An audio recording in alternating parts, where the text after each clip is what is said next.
Pada kasus lainnya, 3 tersangka penembakan warga negara Australia di Badung telah berada di Bali usai ditangkap di lokasi berbeda.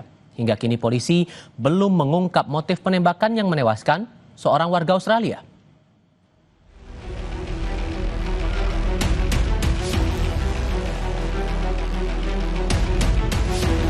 Tiga tersangka penembakan warga negara Australia di sebuah villa di kawasan Badung, Bali ditangkap. Ketiganya masih menjalani pemeriksaan intensif oleh penyidik Polres Badung dengan ancaman pasal pembunuhan berencana.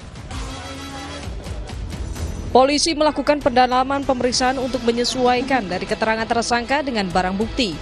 Namun, polisi belum mengungkap motif penembakan yang menewaskan seorang warga negara Australia atas nama Zivan Ratmanovic dan melukai satu rekan korban, Sanar Ganim.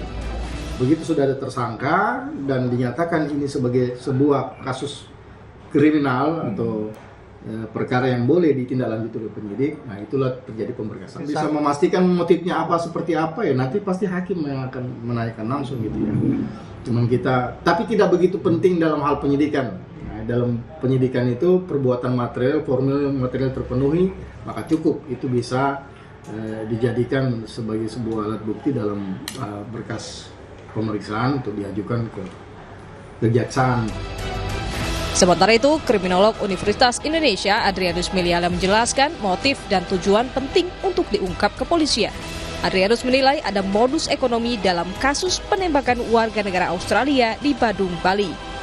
Tidak, pasti ada konteks ekonomi, di mana konteks ekonomi itu berasal atau merupakan satu akibat daripada perbuatan jahat yang lain, apakah itu tidak pidana narkotika, pencucian uang, demikian juga mungkin misalnya yang bersifat racketeering atau penggelapan ya, kita nggak tahu.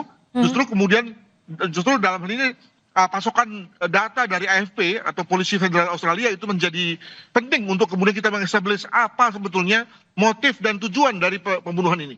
Pihak kepolisian Polda Bali misalnya untuk kemudian mengestablish jangan-jangan memang benar bahwa Indonesia tidak hanya menjadi tempat lokus delikti, tapi juga sebetulnya menjadi satu rangkaian dari kejahatan-kejahatan yang lain dilakukan oleh mereka. Ketiga tersangka sebelumnya ditangkap tim gabungan dari kepolisian dan imigrasi saat berupaya melarikan diri. Satu orang ditangkap di Bandara Soekarno-Hatta, sedangkan 2 lainnya ditangkap di Singapura dan dideportasi ke Indonesia. Tim Liputan, Kompas TV.